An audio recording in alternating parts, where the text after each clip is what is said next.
With autism, they just say, your child has autism, you should get some intervention. Now go figure it out. We have Mackenzie and Finn, who are on the autism spectrum. For us, Mackenzie was the first person we knew with autism. And I started researching, and NECC was one of the organizations. These people get it. They're gonna help us navigate this.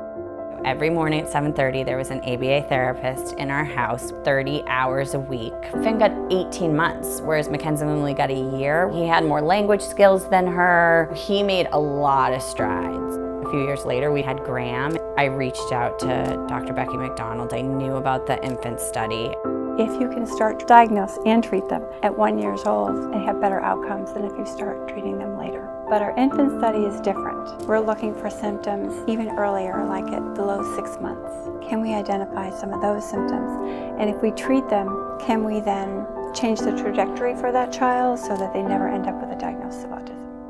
I just kept looking at Becky being like, what's gonna happen? And she's like, nothing's happening. He's just a typical boy who's growing up and making strides. And we were never people that dwelled on the diagnoses. We were just like, this is who our kids are. All we ever wanted to do was always progress at whatever pace they wanted to go at.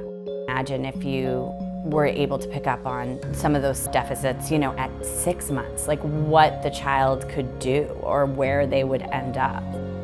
I think the study's super important, and I hope it changes autism for everybody.